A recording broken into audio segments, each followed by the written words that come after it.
Hello and welcome to Tangled Affairs. My old man always told me, don't let them know you are coming for them. Just take Route 1, be direct and annihilate them. A man of few if not direct words. Maybe that was something I had forgotten recently, but it was coming, it was on its way. I sat thinking about the events of the recent weeks, and as hard as I tried, I could not identify anything specific on its own that gave me cause to think she was cheating on me. The feeling that filled my being came as a result of lots of little things added together that left me with a feeling of unease more than anything else. There was something going on, but I could not put my finger on it. I was fairly certain something was afoot, yet I had no proof. No idea who, what or where it was happening, if indeed it was. I had even started to question my own sanity. Was I making too much of things? Overreacting maybe? Imagining all kinds of scenarios where she was cheating, but with who? I had no idea, yet my gut was tying itself in knots. I felt rather than knew something was going on. Maybe it was the very beginning of a fling or affair. Maybe a one-off? The more I tortured myself with thoughts and imaginings, the more certain I became strangely. I had been thinking like this for what seemed like weeks now, yet how long had whatever it was been going on before I became even slightly aware? Something was amiss? I took another slug of my JD. The ice rattled in the glass, telling me it was time for a refill. I caught the bartender's eye and he nodded. He slid along the bar and replaced my glass with another double JD on the rocks. He gave me a half smile as if reading my mind. He had seen the same look many times before. His look was one in part of support, yet sympathy at the same time, as he recognized the tortured look behind my eyes. The sweet taste of JD warmed the back of my mouth and throat as I took another gulp. I must take it easy, I resolved as I looked around the bar, taking in the handful of other drinkers. It was quiet, the low murmur of chatter, just filling the room with unintelligible words and adding a backdrop to my personal growing sense of misery. There was no joy here. The faces of the patrons that filled the bar were all bland and unremarkable. No one stood out, all nondescript and average in every way. The only woman in the place, in her 40s at a guess, slightly overdressed for the time of day in the place, looking a little desperate, maybe was being fed drinks by an older guy. He looked as if he was hoping to get lucky, and looking at her he didn't need to try so hard, I thought. She already had his number. Other souls seemed to be just passing time while the rain outside fell and further dampened spirits. Sometimes soon each would run out of reasons to stay in the sanctity of the bar and make the journey homeward. I was still undecided what I was going to do. So, what's the story? I turned in the direction of the voice. She looked at me, eyes boring deep into my soul, it felt like. I opened my mouth to speak, but no words came out. She stood in the dimly lit bar, water dripping from her as she started to slip her coat off. What are you doing here, Sammy? I was worried about you. I had an idea I would find you here, so here I am. Wanna talk? I looked at her, my mind trying to regain some balance as I stared at her. Worried about me? Why? What do you mean? I looked at her, trying to see what she was thinking. Worried in case she was trying to catch me out in some way. Could I trust her? I sipped my JD and ordered her a vodka and Coke, which was delivered with some style by the barman, smiling now as he took in the sight of Sammy. She caught his eye as he served her, smiling, one of her sweet, butter wouldn't melt smiles as his eyes wandered across her cleavage. Sammy waited until the bartender had moved away before she said anything else, her eyes wary as we looked at each other, both unsure and jostling for position and advantage. Well, it is all to do with the way you have been acting recently. You look like you have the worries of the world on your shoulders. You want to tell me just what the hell is going on? I stared into her brown eyes for a moment before looking away. She always could read me like a book. That was something I always liked about her. We got on. We seemed to get each other somehow too. We had arguments, but we never fell out about things. We always were straight and honest with each other. Well, to a point, that is. What was left unsaid was just understood. Sammy, I am okay. We are fine. There is nothing to concern yourself about, really. I looked at her as she took in my words. I could see she wasn't buying it. My heart sank. I had tried to pass it off, but I could see it wasn't going to wash. Sammy took a slow sip of her drink as she looked straight into my soul again. Jesus, here it comes, I thought. She placed the glass on the tab in front of her, then locked her fingers together as she leant slightly forward and towards me. I know. What? I know what is going on. I don't know what you mean. I tried bluffing. For heaven's sake, Steve. I know, so let's level with each other and stop pissing around. The bartender caught the last few words, his head twisted round just enough to try to catch more of what he supposed would be something juicy. Let's sit in one of the booths? This is too public for my liking. I saw the disappointed look cross the bartender's face as we stood and stepped across the bar into one of the side booths. We sat opposite each other like prize fighters waiting for the other to take a swing. Okay, so what is it that you think you know? I jousted. Nice try, Steve. You know you can't lie to me, we have known each other far too long. I know, so tell me about it. You know you need to talk to someone, so come on out with it. I had known Sammy since she was 17. She was always around and had a sort of crush on me at one time when I started dating her sister Claire. Claire was 3 years older, we began dating when we were both 20. Sammy and I had always got on, much to the annoyance of her older sister. They were as different as chalk and cheese in a lot of ways. But their temper was shared, with evidence of many sibling blow-ups over the years. After 2 years we had married and settled down to what I thought was an idyllic future. We were both working in decent jobs and earning enough to make life comfortable at the least. My sister-in-law, Sammy, had been having a fun time throughout her late teens and early 20s, and now at the age of 25 was looking for something more grown-up, I felt. She had sown her wild oats and matured into someone that any guy would be lucky to get close to, in my opinion. Claire and I had been married for 5 years. Well, it will be 5 in another month when our anniversary is due. That is if we make it that far, I'm used. Sammy is a very attractive woman and one who I counted as a friend as well as my sister-in-law. I looked at her as my eyes starting to fill as I searched for the words to explain how I felt, but still with her words, I know, loud and clear in my mind. She reached across the table, her fingers stroking mine before gripping them tightly, a sign of support and more to me as I felt my heart slowly breaking. Okay, Steve, if you won't say, then I will. She is cheating on you, I think you know it. I certainly do. Now what are you going to do about it? My eyes widened as I heard the words, but still refused to comprehend as I stubbornly tried to work out what I knew and what it meant. I didn't want to hear any more. In my mind, if I didn't really know, then it couldn't be happening and couldn't then hurt me. I also wouldn't have to deal with it. Sammy looked at me. She saw the glassy-eyed look I gave her. Was it shock or denial? Steve, I love you dearly, but for heaven's sake wake up. I am sure it's some kind of misunderstanding or something. I tried to palm her off and also tried to further delude myself. Sammy's eyes suddenly flashed with rage. She reached out and slapped me round the face. The bartender looked across and stopped wiping the glass in his hand. Everything okay there? I held up my hand. Yeah, sure, no problem here. I moved my hand to my cheek, the heat from the stinging slap making it glow. I was sure there was a perfect imprint of Sammy's hand there too. Sorry, Steve, but you infuriate me sometimes. You know how I care about you.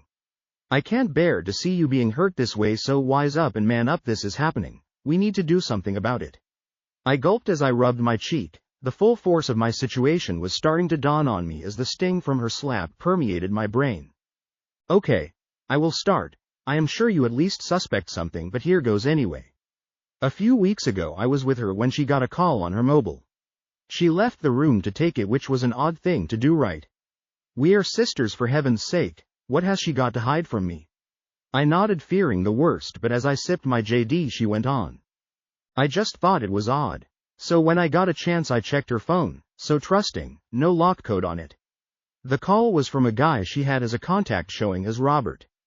I didn't know of any Robert or Bob, but thought I would keep an eye out for any recurrence. So, who was this Robert or Bob fella? I asked, trying to rack my brains for any info on that name.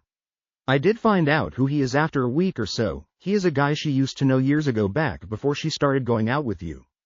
Anyway, it seems he has got in touch via one of those social media sites or chat site or something. Looks like they have been messaging for a few weeks now too. But I didn't know anything about that. All I knew was there were little things that seemed to happen that were keeping us apart somehow. Yes, I know, but that was all part of what they were doing. Nothing obvious, but just seemed like things were falling into place for them. So, it is just a couple of friends messaging each other, reliving old times or something? Yes, seems like that was how it started anyway. You mean something has happened? Yes. You telling me you haven't noticed anything a little bit suspicious? Only that it seemed like circumstances seemed to be conspiring to keep us apart, and of course the obvious lack of opportunity for any fun too. Sammy looked at me with a look of incredulity on her face, as if I was stupid or something. What? I stared back at her. Steve, I love you dearly, but for heaven's sake get your head out of your bum. The reality was seeping deeper into my befuddled brain as her words were making it more real by the minute. Shit, this is serious, I thought. I took another gulp and braced myself. How far has it gone, do you think? Or do you know? Sammy looked at me, her eyes flickered and looked away from me for a split second. That was all the answer I needed. When? How? Where? I asked in quick time. My mind playing catch-up now as I felt my rage starting to brew inside. The race between logic, common sense and pure animal rage was off and running. I know she has met him at least 3 times over the past 2 weeks. I wasn't sure at first and only really knew for sure 2 days ago that it had progressed. I had lunch with one of my girlfriends who works with Claire and she let something slip. I didn't let on at the time and she covered it well. So, I let it slide. She met him twice for lunch and it turns out and at least once for dinner one evening last week. Does that fit in with what you have noticed? I looked at her as I took in her words. There were a couple of times recently when I had called her office to arrange a lunchtime meet. She wasn't there or had just gone out. Was that when she met him? Then last week she had that seminar thing she just had to attend. It was a late notice thing and arranged for after work. She had gotten home late that night after 12. Thinking back, she had come in saying that it had dragged on and the team had gone for a drink in the hotel bar to unwind before leaving. No sex that night, I remember too, and she hit the shower before bed too. My mind was racing, my brain scrambled as I took in these hurtful facts, each one piling on the agony and twisting the knife that was firmly embedded in my heart. Screw this, I suddenly spat. Sammy looked at me, her eyes now showing concern. Steve, what are you going to do? Don't do anything stupid, it's not worth getting yourself into trouble with the law for. I looked at her. I could sense from the look on her face that she had seen the change. My face felt like stone. My heart was now a granite block. My body was preparing itself for what was to come and she could see it. Screw it. I will not put up with this in any way. It will stop. I will stop it. There is no room in my life for a cheating bitch. She will pay. He will pay too. My eyes glazed over as the fury inside built. My muscles tensed. Fists tightened. I was never a violent guy. I had my share of confrontations when younger, but never ever looked for trouble. Just sometimes you need to step up and face things, which is what I did then. I was just a little out of practice is all, but that was going to be remedied and fast too. Steve, whatever it is you have in mind, take a step back, think about it, don't rush in without a plan, or it will all go to hell. You need to think and prepare, or you will end up getting burned. Her words soaked through my rage, seeping into the sensible part of my brain and made sense. In a weird way it helped me calm down some and realize that what I had been suspecting was indeed true, so I wasn't going crazy at least. Is that where you think she is now? I looked across at Sammy. I could see her eyes had filled and a tear had started its lonely track down her pretty face. Yes, I know she is with him now, that's why I came looking for you. I felt the rage stirring again. My fist thumped the table. Several people in the bar turned and looked. I raised my hand to the bartender. He gave me that half smile again. How the hell did he know? Do you know where? I asked, more in hope than anything else. No, I don't have a clue, but I will see my girlfriend again tomorrow and find out what I can. I know he is married with a couple of kids, though not sure where he lives, but I will do what I can to find out if it helps. I reached for her hand, holding it tightly as I brushed the tear from her cheek. Thank you, Sammy. I know this is hard for you, but I do appreciate it, really I do. What will you do? She looked at me worriedly. I know I can't do what I want to, at least not yet, but I will stop this, and when I do, it will be final and there will be retribution, no remorse, but they will both pay. In the meantime I will secure what is mine, get the evidence I need for whatever I decide to do next. Sammy looked worriedly at me as I finished my JD. I caught the bartender's eye and he poured another for each of us. As he shuffled over I could see Sammy was wanting to say something. I held my hand up to stop her until the drinks were served. I slid a note to him, keep the change. He nodded and left. So how long before you confront her? I have a lot to consider. I will make a couple of calls tomorrow. I need to secure my assets and I'll make sure that she does not get a penny from me, not one penny. You know it will be difficult to be around her, don't you? Yes, I realize that, but it has been like that in a way for the past few weeks anyway. I am guessing if she hasn't noticed now she won't see any change. Sammy gulped her drink down and stood. I have to go, Steve. Can we talk again tomorrow? I will find out what I can for you. She slipped her coat back on. I stood and helped her, feeling her close to me. Damn, she looked so much like her sister. She looked up at me. I could see the tears in her eyes as I kissed her cheek. Go home, I will be fine. I will call you tomorrow. She smiled and turned away. I watched her step through the door and into the dark and wet evening. I breathed a deep sigh as I sat down, wondering what to do now. One thing was certain, they will pay, and it will be swift, relentless and unforgiving. I don't recall much after that. Somehow I woke in my own bed, with a mouth like the bottom of a parrot's cage. My head was still swimming as I raised it off the bed. Rolling over, I noticed I was alone and there was no sign of Claire. My senses slowly awakening as I heard noises from downstairs.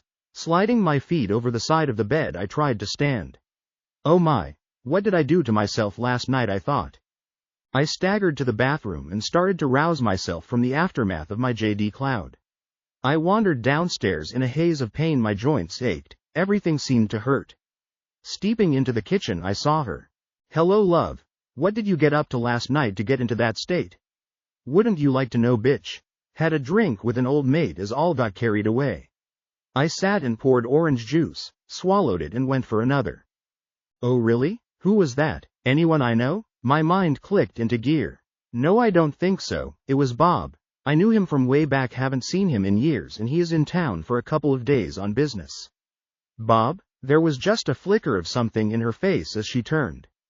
Yes, I am sure you may remember him, thinking about it. We were at college together, played football for a couple of years, tall guy, dark hair, he asked after you anyway. Claire looked puzzled. Sorry, I don't recall a Bob, still as long as you had fun. Strike one. She sat opposite me at the table. I looked at her as I thought of my talk with Sammy last night. So, honey, what did you get up to last night? Anything exciting? What time did you get in? She looked at me in the eye as she lied to me. Oh, nothing much really. I finished up at work and then a couple of us went for a light meal and a drink.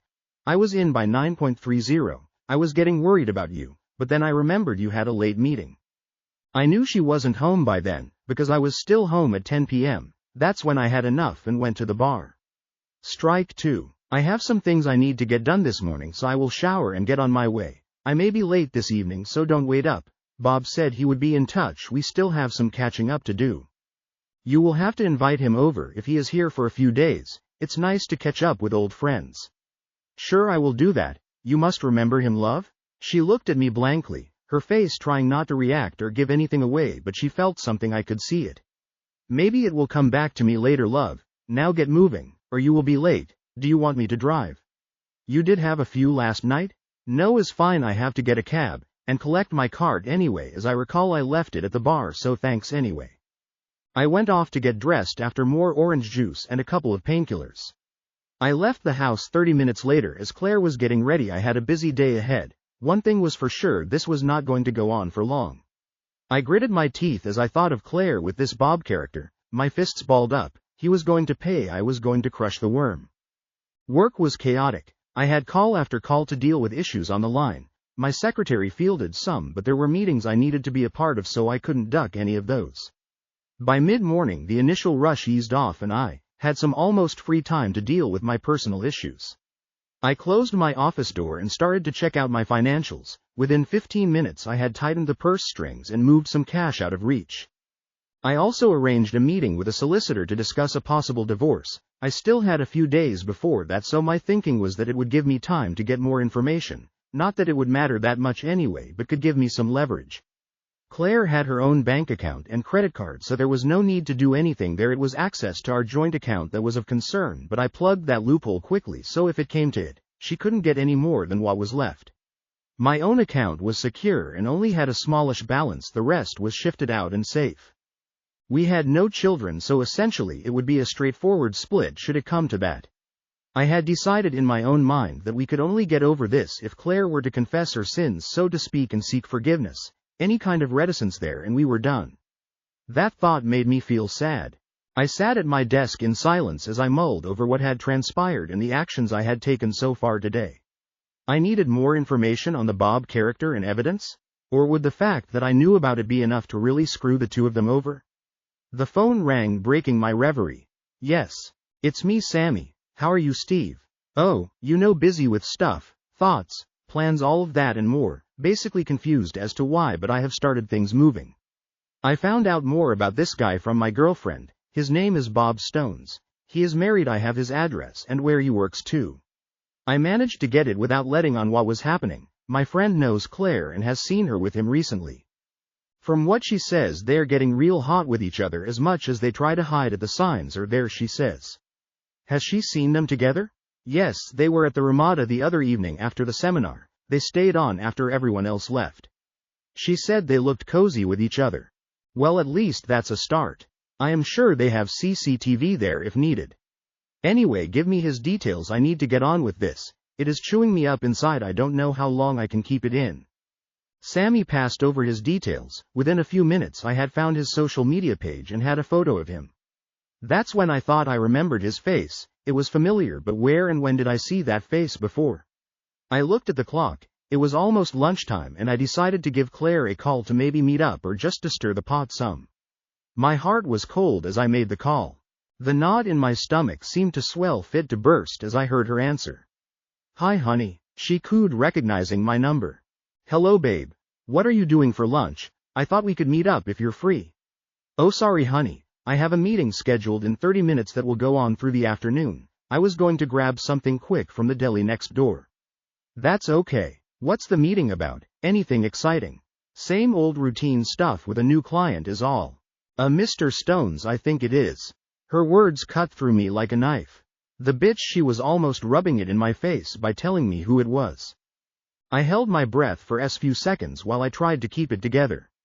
Honey, are you there? Her voice sang through the earpiece. Yes, I am here you bitch. Strike 3.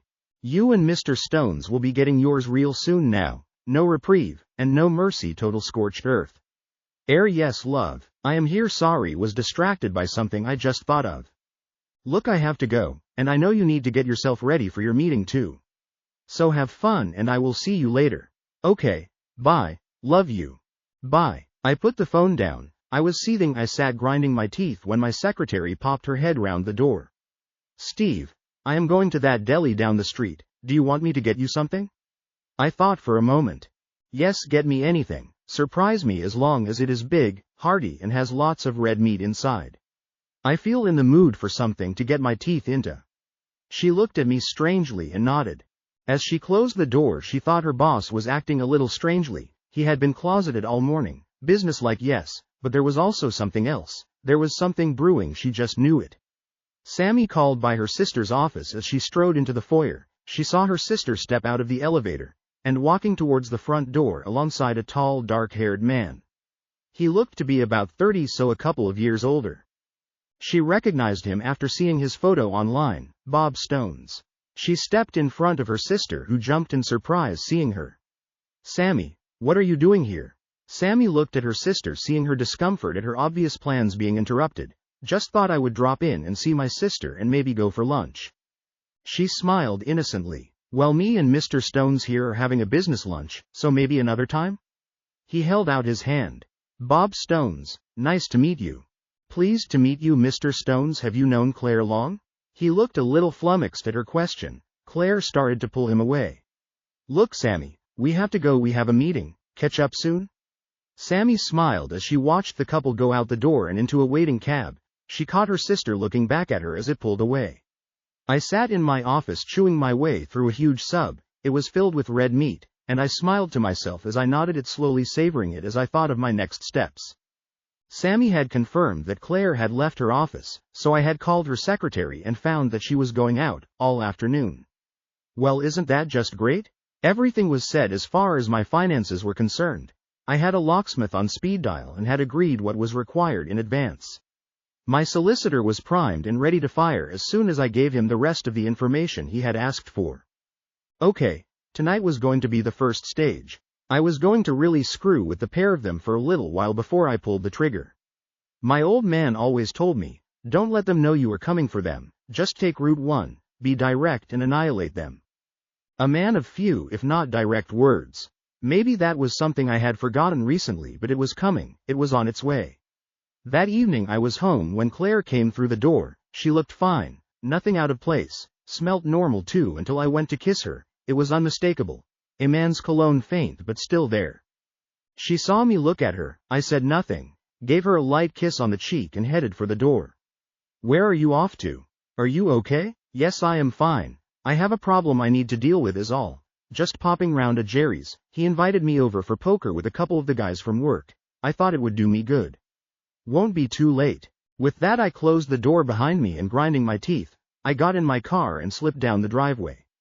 I drove to Jerry's. Pulling up outside his place he ushered me through the door and into his garage. Jerry amigo way back, he has always sailed close to the wind, had his issues with the police in the past, but given his particular brand of combat training he was the ideal friend for what I had in mind. You don't screw about with a cage fighter. Jerry was a big guy. He was 6 feet 3 inches and 200 pounds all muscle, not the sort of guy to mess with, believe me. With a temper to match his size he was formidable, yet we had been firm friends since school. I had called Jerry earlier and he had offered his help in any way, no questions asked, no matter what. I needed that sort of support. We quickly slipped through into the garage and I changed my clothes into a pair of dark overalls with a matching ski mask. We looked like two mime artists who stood looking at each other. No words were said as we got into a nondescript second-hand car he had got hold of, nothing remarkable or noticeable about it. Cruising slowly across town to the address Sammy had given me. Still no words passed between us. We had agreed the format before, so there was no need to say anything else. Jerry stopped the car outside Bob Stone's home. There was no sign of life as far as we could see. We waited in silence. As the front door opened, we saw him step out. He got in his car and Jerry followed at a safe distance. We already knew where he was going, so there was no rush or panic. Parking at the driving range was no problem. We stayed in the car as Bob Stones went for his customary 50-ball bucket. It was something he did every week apparently. Amazing what you can find out online if you know where to look. We settled back. The radio was on and Kenny Rogers was crooning quietly. Jerry looked at me as the words fell from the radio. He reached out and turned it off. We sat watching and waiting. The tension inside me was almost unbearable. It was difficult to keep still and not step out and walk around, but that was risky. The car park started to empty until only a couple of other cars were left. We both tensed as we saw him making his way to his car. Jerry got out and stealthily made his way towards the target. Bob Stones was still reliving the last shot of his practice when he lifted the lid of his boot, as he laid his clubs inside. Jerry lifted and shoved him into the boot along with his clubs. One well-aimed punch to the jaw was all it took to silence him. The cage fighter in Jerry took over, and for the next 30 seconds, Bob Stones had some severe pain inflicted on him in the confines of the boot of his own car. Satisfied he had used the human punch bag just enough, Jerry switched his attention to Mr. Stone's groin. Several visits of Jerry's fists soon had him squealing before he passed out. He slammed the lid down and quickly got back to the car, where I drove us out of the car park quietly with no fuss. That went very well, Jerry mused as he pulled off his gloves and mask. Thanks, Jerry, I really appreciate that. Don't worry, pal, anytime. I still owe you, and could never repay you for what you did for me. Well, that's what friends are for. At least your hands aren't banged up and there was no CCTV on the car park, so jobs is done, as they say. Let's get back and start that card game. The others will be there by now. We drove back and for the next 4 hours we played poker, for fun. No high stakes. We were mates and mates don't rip each other off. The atmosphere was good. The guys all knew what was going on and were behind me all the way. That alone made me feel good. I knew I had to do my business with Claire real soon too. But first I was going to mess with her head. I stumbled through the door just after 1 a.m. I exaggerated the amount I had to drink. Jerry had got one of the guys to drop my car off. Claire was up waiting. Time for an Oscar-winning performance, I thought. Honey, why are you up? I told you I would be a little late, are you okay? She looked at me closely. Jerry and the guys just dropped me off in my car. Afraid I hit the JDA a little hard again. I threw my jacket at the coat pegs and missed miserably. Slumping into the sofa I looked at her. Claire sat her arms crossed with a look of disgust on her face. I stared goggle-eyed at her, my expression blank. What? She just too-tayed. She was bursting to say something. Come on bitch, out with it. What is going on, Steve? Is there someone else or something? You are acting really weird lately. I laughed. I could feel my anger brewing and bubbling inside me. I swallowed it back down. All in good time, Steve. Take a chill pill. I am fine, my pedal. I've been having a rough time recently is all. We'll be all over soon. Claire looked at me. My words playing on her mind, I could see it. She wasn't sure, but there was definitely something. We went up to bed. I made a thing of collapsing and dropping apparently off to sleep almost immediately. That pissed her off. She was up for the full-on row, but I wasn't playing. Next morning, Claire was up first and brewing coffee. I rumbled down the stairs acting obnoxious and as if I had a hangover. I bounced into the kitchen. Morning, lover, how are you? Oh my, I have a head on me again. Got anything I can take for it? She tossed some headache remedy at me as I sipped my coffee. She seemed quiet. I saw her phone on the kitchen table and wondered if she had been called by anyone. Claire saw me looking at her phone. I could tell she wanted to reach for it, but it would have seemed odd. I poured some more orange juice and casually picked it up. I saw a look of panic flash across her face. So she had gotten a message somehow. I just looked at it quickly before sliding it across to her. Needs charging, love. Don't want a flat battery to stop any messages getting through. I walked out of the kitchen and went to get dressed. Claire looked after me like she knew something was going on. Bob hadn't texted her this morning like he had been doing for the past couple of weeks. He couldn't know, could he? She dismissed the thought. No chance, she had been so careful. It had only been going on a few weeks. It was a few lunches, dinner 2-3 times, and of course the hotel. That was 3 times as well. It was nothing much really, she thought, just some harmless fun, and Steve would never know. He wasn't going with that, was he? That suddenly made her think. When was the last time she had sex with her husband? Oh my, she couldn't remember. Maybe that was it. She needed to do something about that, and fast. She had been so wrapped up with Bob that she had missed what was in front of her. The one sure thing that would make Steve suspicious. I bowled down the stairs and almost flew out the door as Claire tried in vain to grab me for a deeper kiss than normal. I was not having any of that, bitch. I waved and smiled as I pulled out of the drive and cruised to work. Around 11 a.m., I thought I would send Claire a text just for fun. Sorry about today. A lot on my mind, but will soon be resolved. Love you. I settled back waiting for something to happen. Just after lunch, Sammy called in to see me. Steve, what the hell happened? What are you on about, Sammy? Bob Stones was found in the trunk of his car, battered by one of the golf club employees earlier today. Claire told me about it. She is in bits over it. She is really rattled. I told her that these things sometimes happen nowadays, and it is awful when it is someone we know, but not to read too much into it. You did it, didn't you? Oh my, was he badly hurt? I can't say I care too much either way, but no, I didn't lay a finger on him. Well, he is just beat up a bit. A few cuts and bruises, I hear, but nothing broken, it seems. Did you ask how she found out? Yes, she said she had a meeting arranged with him today, and his company called saying he was in hospital. His wife had rung them.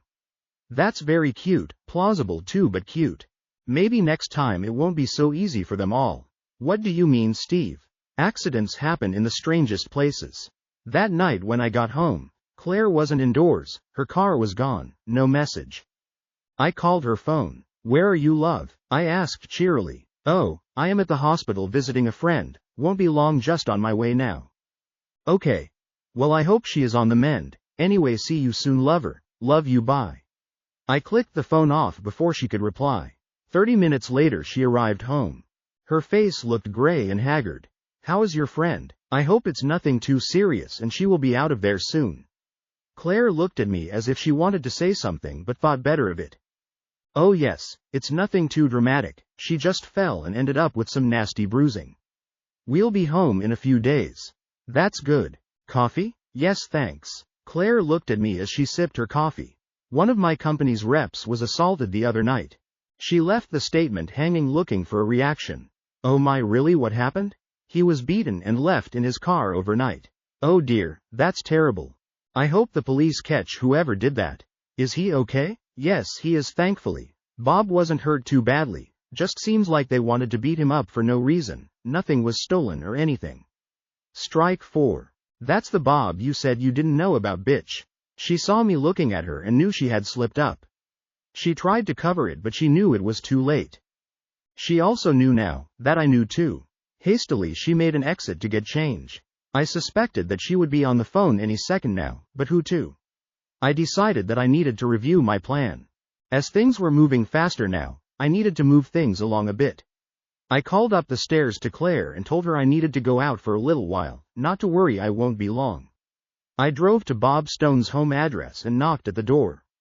The door opened and a petite dark-haired woman stood in front of me. Mrs. Stones? You don't know me, but I have something to tell you that is rather delicate in nature. May I come in for a moment? She looked at me, nervous but intrigued at the same time cautious. My name is Steve Ryland, my wife is Claire Ryland, and she has dealings with your husband. I stopped there as she got a look on her face that emitted realization and dread at the same time. She stood away from the door and ushered me inside to the lounge. I take it this has something to do with the two of them? I could see the pain building in her eyes already. Yes, I am afraid it has. They have been having an affair, I found out a few days ago. I am sorry to have to break this to you. I also know he is currently in hospital. She seemed to fold inwardly, her head sank to her chest, and tears flowed easily for a few seconds. I knew it. I knew he was at it again. She spat. I am going to divorce Claire. She has had enough chances to come clean, and I can't take her lies anymore. I am not too sure how long it has been going on, but I am satisfied she has betrayed me, and that I cannot forgive or forget. Does this have anything to do with the beating he took the other night? I looked at her imploring eyes. I quickly decided my course of action. I don't know about that. I didn't lay a finger on him. This has happened so fast for me, I am still in shock myself. Whoever did it is okay with me, sorry, but that's how I feel. Could he have been playing around with another's wife too? Nothing surprises me. Well, he can keep his sorry, but the other side of my front door. I have had enough of this. That is the reason we moved back here, because he was fooling around. I left her still spitting fire. After giving her my locksmith's number, and my solicitor too, dear oh dear what a mess lol. I jumped in my car and headed for the hospital, which was only a 10-minute drive. I made it in less. I walked through the entrance hall almost smiling as if a layer of stress had started to shift from me.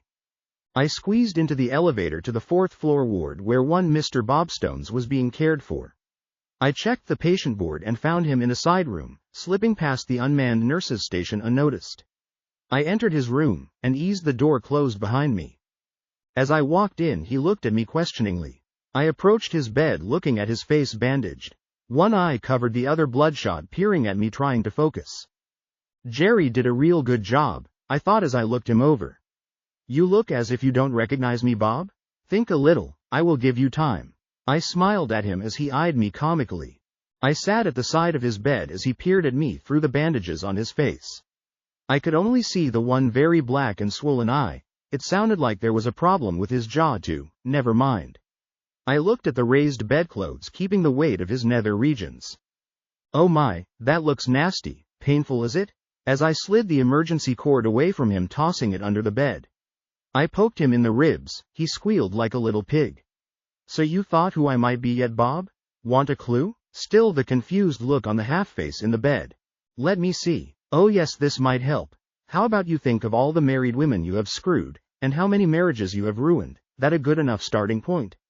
His eye looked at me. I could tell there was activity in his head as he tried to put the pieces together. Another minute passed as I waited, wanting to savor his pain and confusion. Another clue, Bobby boy? Try this. I am married to a woman called Claire. Any good? I saw the light bulb moment as he realized who I was. There you go, got it, yes? I smiled like a tiger does before lunch. He nodded slowly. I am glad we have that sorted out now, but you are wondering why I am here, aren't you? Yes, course you are. Well, I came to pass on a message from your wife.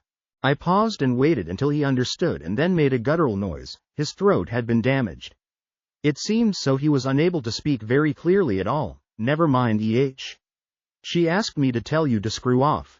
That clear enough for you? Screw off? Don't come back. Divorce is in the post? Oh, and by the way, screw you. I saw a tear run from the one eye I could see. I started to laugh. He couldn't move. I laughed some more. As I watched him struggle, I leant over him and stared into his one eye. I am divorcing that bitch wife of mine, because she screwed a low-life maggot like you. And this is just the start for you, my friend. We will meet again, many more times too. Of that, you may rest assured. I will ruin your life as you have mine. I will never stop, so start running. Oh, and by the way, I didn't do this to you, just so you know. I wanted him to wonder who. I raised my fist as he watched and rammed it hard into his one uncovered eye. I felt something give, never mind. Then another swift punch to the balls, he screamed and then passed out. I stood and left the ward. Satisfied? Not in the slightest, but it was a start. He could lay there knowing he was screwed up and there was nothing he could do about it. No one saw me leave. If they had, they would have seen a broad smile across my face. I drove slowly towards home to deal with the other half of my problem now. My inner rage under control, as once retribution was started, it was just a course of action that would run its course.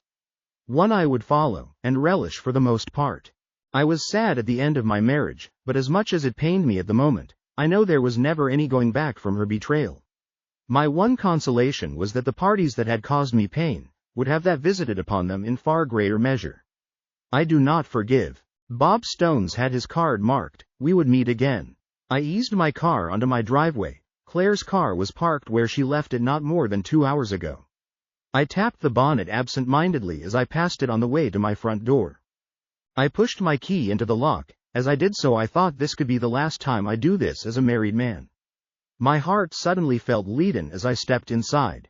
It was as if all the worries of the past days suddenly became real and incredibly heavy on my shoulders. As I walked slowly towards the lounge, I could hear the television murmuring in the corner of the room. I stood at the door, staring at her. Claire sat perched on the sofa. Her demeanor was of fear and trepidation, as if waiting for the axe to fall. She had the sense that something was not right. It was as if the game was up, yet nothing had been said. She shook with nervousness as she tried to remain calm. I stood watching her. She looked up and I saw the fear in her eyes, her mouth trying to utter something but nothing came out. I walked into the room and then past her, as I made myself a drink. I placed my glass containing a large JD on the rocks, on the coffee table between us, as I sat down. My eyes looking at her, taking in her fear, and I detected a shred of defiance too. Maybe. I didn't say anything as I reached for my drink and slowly took a sip, the liquor warming the back of my throat as it slid down, my eyes unblinking boring into hers. She was waiting. Let the bitch wait, I thought as I took another sip. Still silence. My face was expressionless, as I watched the woman who I had loved so deeply stare back at me. My heart still filled with deep feelings for her, but now balanced with a pain that she had inflicted on me without due cause or reason. Now she would be starting to feel my pain too.